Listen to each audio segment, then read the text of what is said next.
anyone who wants to finally get the strat down for flag carry maps in World of Warcraft Battlegrounds.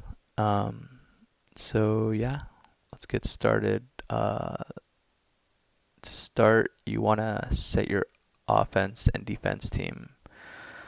This includes setting an offense and defensive, your offensive and defensive healers. You want to set a primarily defensive healer, and also a secondary healer on defense, in addition to setting a offense primary healer. The flag carrier. The next thing is that the flag carrier has to communicate if they will need a double healer at any point in advance. They could say, I need a second healer. Then you already know who that is. But they have to determine that. For the most part, if you're running 4 healer and the FC requires 3 healers, then by setting a primary offensive healer, you already know who the third healer is going to be. It's pretty obvious to guess. The next thing is have all heals minus 1 healer escort the FC. If, for example, they send all of their DPS on your FC, so you want to have all the healers escort your FC, in that case minus 1, because you always want to have 1 healer offense no matter what, or you won't have an offense, and that's pretty bad because then they could just push 9-man on your FC, and you never want that. So in addition to all the healers escorting your FC minus 1 when they send all their DPS on your FC, you also want 2 DPS to help with that escort, 2 friendly DPS on your team to help you get across with the flag, or your FC get across with the flag. Otherwise, it can get pretty dangerous, and you never want to be in that kind of danger. They can escort the DPS can escort. The second DPS, can escort up until he gets across fine, or he can help wipe their offense, but I'll leave it at the discretion of the team at that point. The second DPS defense can push offense, when he helps him get across, or he can continue to play defense. It's 50-50 there. The next thing is the O team should hit the FC only primarily, unless the FC is dead, or invis, like a Guardian Druid, or Boomkin FC, who goes to get the flag on invisible. If that happens, you want to start just killing the healers, or whoever picks up the flag until their FC reses, and that's kind of a big deal. Deciding whether to kill the guy that picks up the flag that isn't the actual flag carrier, rather than the flag carrier without the flag, the actual flag carrier without the flag. You want to kill like a warlock or something that picks up the flag over the actual, FC. You want to get off them. Maybe just leave the rogue on the actual FC without the flag. But even then, maybe even stealthing the rogue stealthing and just waiting for the swap might be the best call. Everyone has to go on the non-FC with the flag, basically, no matter what. If your O team lands a kill on the FC, this is the next thing. If your O team lands a kill on the FC in the enemy flag room, offense has to get to the enemy GY as soon as possible to find the flag carrier before they spawn. That's a pretty big deal. A lot of teams will just stay in the flag room trying to kill whatever is around them or slow, but you want to focus on the objective and not get distracted. You have places you need to be, and you need to be there. Otherwise, you'll fall behind. The faster you are where you need to be, the easier it is for your FC to do what they need to do. I wrote down no rogue, no kill. Your offense has to heal the rogue. The rogue is the offense, so don't let him die. And if he's too deep, just tell him to come back. If you're a healer on offense, tell your rogue to come back, because they can't die. They're the ones with the stun. They're the ones with the smoke bomb. Next thing is make sure your offense team does not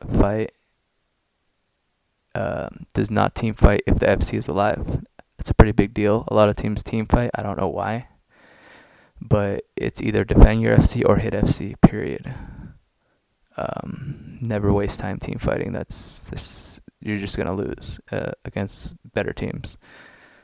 A better team knows what I'm talking about.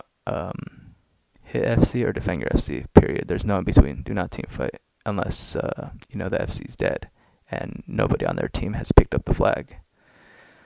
Then maybe team fight for a little bit by killing a healer, but as soon as someone picks up the flag, you guys go back to what you need to do. Kill the FC. The next thing is if one offense or defense healer is being slowed by one enemy DPS, like if there's like a rogue, a DK, or anything else like that that usually slows a healer on offense or on defense, instead of hitting the FC, then in that case one offense or defense DPS, depending on where this situation is happening, whether it's happening on defense or on offense, one DPS has to help that healer kill the person that's slowing them from getting to their objective. It's pretty important. That way the enemy healer can heal offense, or if it's on defense, they can heal the FC. If the offense team kills the enemy, if the O team kills the enemy FC in their flag room, again, get out as soon as possible. Get to him at his graveyard before he reses, camp him, and the rogue has to be there especially first. There shouldn't be an excuse for the rogue not to be there. That's a huge thing. Next thing is never run double healer D if they are 10-man defense. This is pretty crucial because if you run double healer defense when they're double healer on D, if they're 10-man defense, then your whole team's gonna wipe. So what you want to do, your whole team's gonna wipe on offense. So what you want to do is send all healers offense. Usually, and tab through possible incoming stealths, just to be sure you don't need any double healer at any point. So you want to always know if they're gonna peel people out to you instead of 10-man defending at any point. You want to be ready for that, to call for that second healer if you need it. But if they're 10-man D, you need all the healers offense except for one. And you need to call that fast because they will start to drop like flies. Your team on offense will start to die. The next thing is rogue must be vocal and call the enemy FC location every 10 to 30 seconds when in their flag room. Or not, just throughout the game. It's important. The rogue should be the one leading the offense. That's the target color of the game. Anybody else can do it too. But primarily, the rogue is the one who can kidney smoke bomb. So generally, you want to have him being vocal at the very least with that. With calling the smoke bomb, kidney smoke bomb.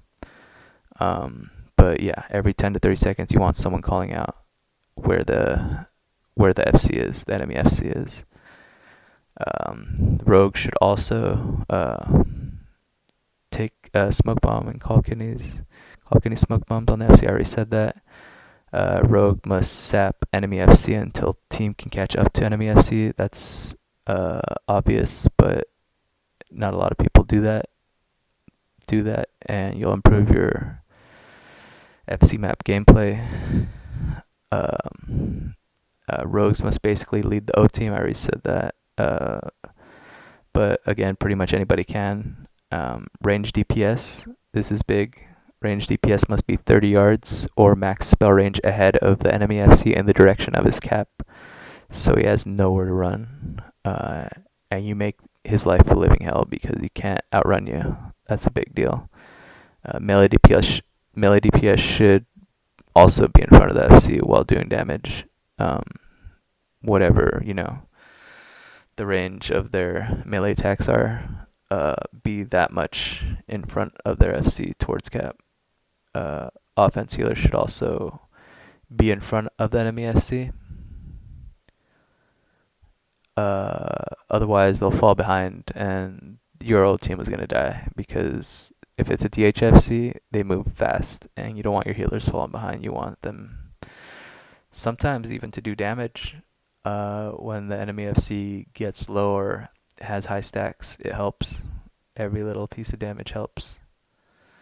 Um, Defense healers should stay in front of FC max spell range in the direction of cap. So pretty much the same thing as I just said on offense. Defense healers have to be doing the same thing. Next thing is ring of pieces should be saved for doors, unless you need it to counter heavy melee on your FC in the event of like an emergency like that. Defense healers should call out when big defensives are used. That's a pretty big deal. That way your FC knows where he's at, what he needs to do, when to use his defensives, you know. The FC should also say when they don't have trinket or when they've just used trinket, because if they get caught in a smoke bomb, a kidney smoke bomb, they're done. Without their healers knowing, they're done. Because they can't trinket out. Another thing that's important is to set up your pre-spools as much as possible. This actually helps a lot. Usually an FC can notify the priest in advance on when to do this, or at least to get ready to do it at their own discretion. Some side notes I have here is that the priest heal should take dome. Shadow priest should take life swap. Warrior should take double time to keep up better with the FC. Life swap is also a very, very big deal on FC maps if you're running Shadow Priest. I've seen it make and break, like make teams basically. It's a very good spell. I have a whole video on it on YouTube. Rogue should take Smoke Bomb, obviously. Druids should take Mass Entanglement and Cyclone. Mistweaver should take Ring. That's an obvious one. That's a given. Resto Shaman should take Root Totem. That's a pretty big deal. An optional play Rogue. This is optional. You can play one Rogue on defense if you run double Rogue. I prefer this personally, because I don't see how double Rogue offense could be so good if